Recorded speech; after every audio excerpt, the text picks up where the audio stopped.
এই ভিডিওটি বানানো হয়েছে শুধুমাত্র আপনাদেরকে বিনোদন দেওয়ার জন্য, তাই সবাই বিনোদন হিসেবে গ্রহণ করবেন, কেউ সিরিয়াস ভাবে নেবেন না।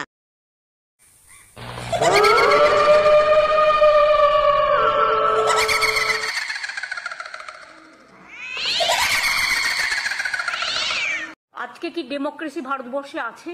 আরে আপনার রাজ্যে গণতন্ত্র আছে কি? নেই। আপনি গণতন্ত্রের পরিষদ তৈরি করেছেন কি? নেই। আপনি একটা তৈরি করেছেন, একটা দুর্নীতিগ্রস্ত সরকার তৈরি করেছেন। আচ্ছা।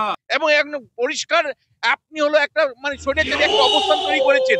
আপনি একটা কর্তৃত্ববাদী সরকার চালাচ্ছেন। বসুন, এসব আমি জানি। আপনি অন্যের দিকে তাকান কেন?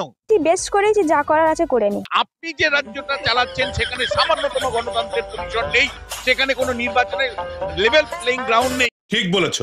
Election commission totally your one sided. The people are running the election commission. আপনি যে ইলেকশন কমিশনারকে তৈরি করেছিলেন রাজীব কুমার, তিনি পঞ্চায়েত নির্বাচন কিভাবে পরিচালনা করেছিল মনে আছে? কি বলে? মমতা বন্দ্যোপাধ্যায় আগে নিজের দিকে তাকান, কিভাবে আপনার স্টেট ইলেকশন কমিশন ভূমিকা পালন করেছিল। 100 লোকের মৃত্যুর বিনিময়ে ইলেকশন হয়েছিল। अरे बाप रे, ये तो धोती खोल रहा है।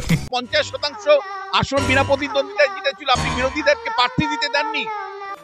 বাত তো সহি। আপনি মারধর করেছেন, আপনার দল মারধর করেছে, এবং আপনারা তৃণমূল কংগ্রেসের অত্যাচারে মহিলারা পর্যন্ত প্রার্থী হতে পারেননি।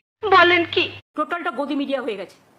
সকালবেলায় বিজেপির একজন চুনোপুটি নেতা, তিনি ডাইরেকশন দেয় মিডিয়াকে, আজকে এই খবর যাবে, আজকে এই খবর যাবে না। পশ্চিমবাংলাতে যেটা চলছে উল্টোটা, মমতা মিডিয়া চলছে।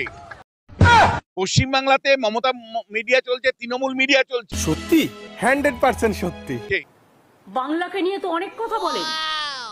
বাংলায় কিছু হলে 155-160টা টিম পাঠান, আর উত্তরপ্রদেশের দলিতদের ওপর যখন অত্যাচার হয়, গুজরাটে যখন গোদরা হয়, গুজরাটে যখন দাঙ্গা হয়।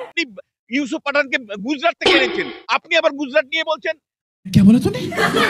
আপনি দিল্লি থেকে তেজাদকে নিয়ে এসেছেন, আপনি বিহার থেকে শত্রুঘ্ন সিনহাকে এনেছেন, আপনি আসাম থেকে সুস্মিতা দেবকে এনেছেন। তাহলে আপনি আপনি যেটা করেছেন সেটা হলো আপনি বহিরাগতদের দিয়ে পশ্চিমবাংলাকে ভরিয়ে দিয়েছেন।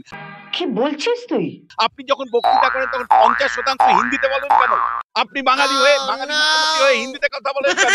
কেন হিন্দিতে কথা বলেন আপনি? কিন্তু 190 আমি বলে দিচ্ছি, সংবিধান হত্যা এই কথাটার মধ্যে আমার আপত্তি। ওনারা ওদের মতো পালন করুক, আমরা আমাদের মতো পালন করছি না, আমাদের প্রতিদিনই পালন করতে হবে। তাই তিনি প্রতিদিন সংবিধানকে হত্যা করেন। कैसे कैसे लोग रहते हैं यार यहाँ पर। তিনি কি করে বলেন যে আমি কেন্দ্রের এই ভাবনা মানবো না?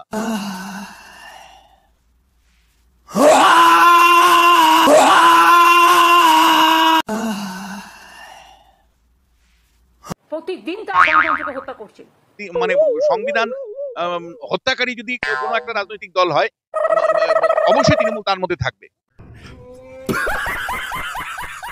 মিনিস্ট্রি অফ কালচার একটা ফিল্ম তৈরি করেছে, যেমন নানা রকম ফিল্ম তৈরি করে টাকা দিয়ে, কয়েকটা লোক টাকা খেয়ে, total fake film, break film, এবং টোটাল ইতিহাসকে ডিস্টর্টেড করে দেওয়া হয়। আপনার দলে যারা তথাকথিত কবি শিল্পী, আপনাদের লোকরা ওই একই গল্প করছেন। আপনাদের লোকরা টেলিভিশন তো কেউ হুব্বা সিনেমা তৈরি করছে, তো কেউ বাম আমলের কোনো পুরনো মনীষা হত্যার করছে। আপনারা নিজেরা তৃণমূল ফিল্ম ইন্ডাস্ট্রিটাকে তৃণমূলীকরণ করে দিয়েছে। क्या बात है सर, क्या बात है सर, क्या बात, ये बात है।